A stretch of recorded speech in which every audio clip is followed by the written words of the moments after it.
A Polícia Civil procura por pai e filho na morte de um parente.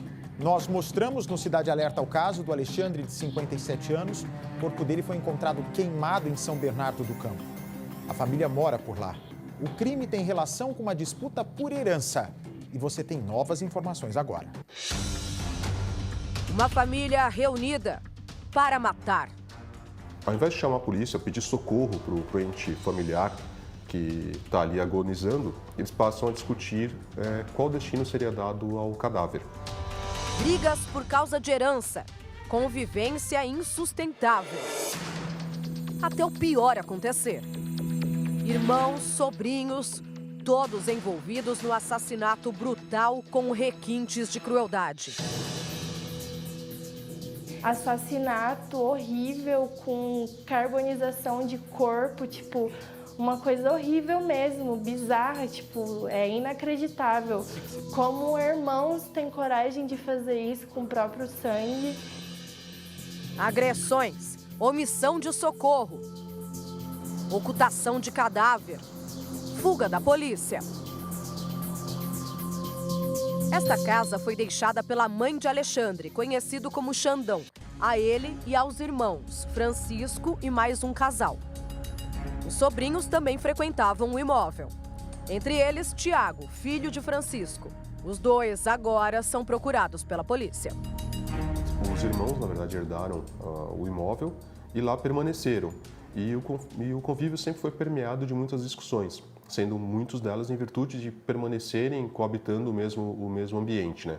Então, parte dos irmãos gostaria que o imóvel fosse vendido, dividir a herança, e alguns outros não. Inclusive, a vítima não gostariam que isso acontecesse. Você vê que as relações entre os parentes eram muito conflituosas. São dezenas de boletins de ocorrência de um contra o outro. Ameaças, lesões corporais, agressões. Eu vi a atrocidade que estava sendo feita com ele e o cachorro em cima. O cachorro ia matar ele também. E aí foi o que eu presenciei e vi. Eu vi com meus próprios olhos, entendeu? Até que a última discussão aconteceu. A briga começou por causa dessa vaga de garagem. O sobrinho de Xandão queria usar o espaço, Xandão foi contra. O irmão dele, que ainda morava aqui, o Francisco, foi a favor. Os dois e o sobrinho, o Humberto, entraram numa discussão por conta da vaga. E o outro sobrinho, o Tiago, filho do Francisco, também foi chamado, na verdade, para intervir. Só que quando chegou aqui, em vez de apaziguar a situação, não, entrou na briga generalizada. E daí já eram 3 contra 1. De acordo com as investigações, Xandão foi severamente agredido com um pedaço de madeira e com uma chapa de ferro. O que evidencia muita violência são as conclusões do laudo necroscópico, onde a vítima foi morta em virtude de politraumatismo. Ela teve lacerações, ela teve muitas fraturas. Na chapa, os laudos concluíram haver sangue humano. O pedaço de madeira usado no crime não foi encontrado. A perícia vasculhou todo o imóvel, mas o local é muito bagunçado, cheio de entulhos, então não deu para determinar qual foi o pedaço de madeira que foi de fato usado nesse crime. Dá só uma olhada nas imagens do interior da casa.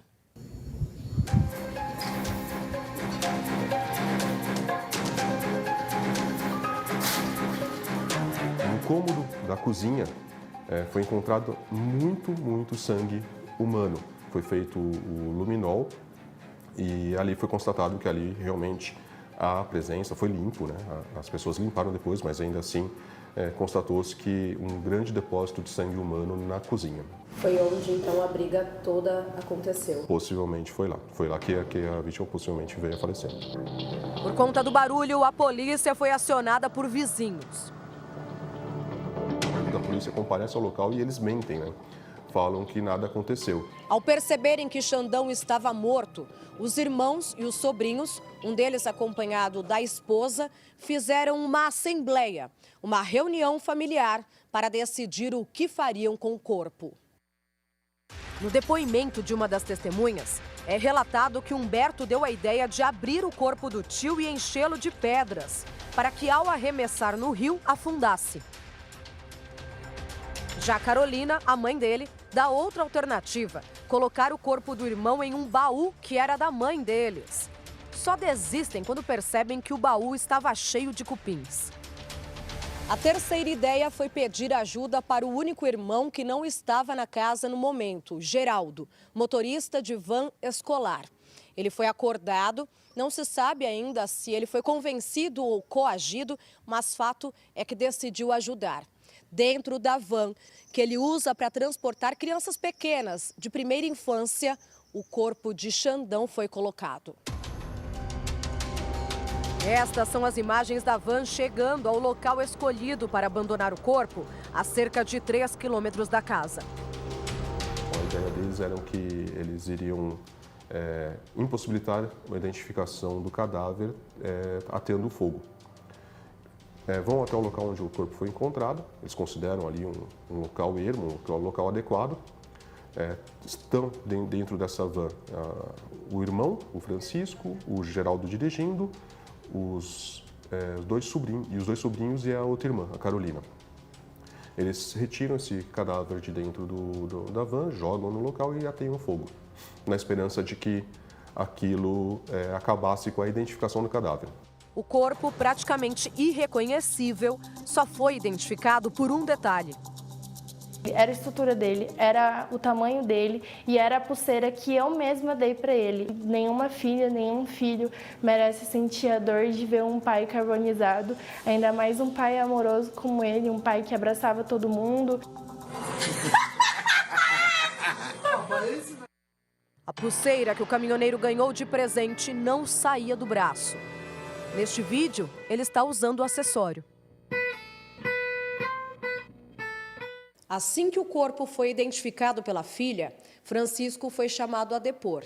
Mas antes de vir aqui à Delegacia de Homicídios de São Bernardo do Campo, na Grande São Paulo, ele passou no distrito policial mais próximo e registrou um boletim de ocorrência de desaparecimento do irmão, versão que manteve em depoimento. No registro da ocorrência, Francisco conta da briga e das agressões, mas alega que o irmão embriagado saiu do imóvel irritado e sem rumo.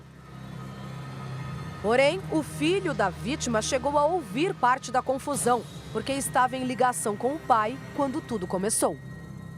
Teve briga na casa, eu estava na chamada, você viu que eu estava na chamada, e quando começou a briga, desligaram a chamada. Isso que é incrível. E agora ninguém sabe de nada. Não tô entendendo isso aí direito, não. Vocês podem me explicar muito bem o que tá acontecendo aí. Sou uma testemunha viva. Tem provas. Eu estava na chamada. Eu ouvi você falando com meu pai, para ele se acalmar.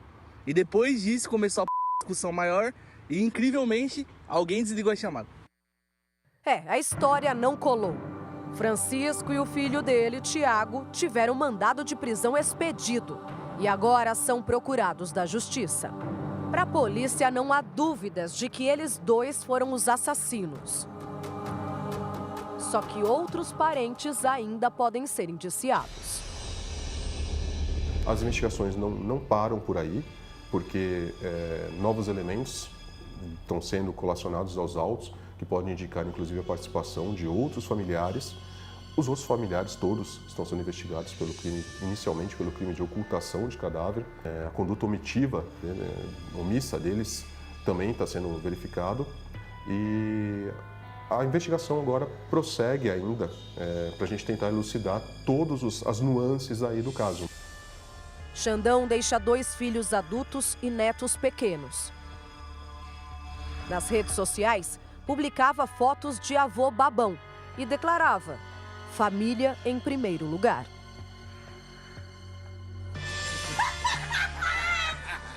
Eu peço justiça, que eles vá preso, que todos eles que são cúmplices, que fizeram, realmente paguem na justiça, que a justiça consiga cumprir, né, um pouco dessa atrocidade que fizeram com meu pai, porque meu pai não merecia morrer desse jeito, de jeito nenhum.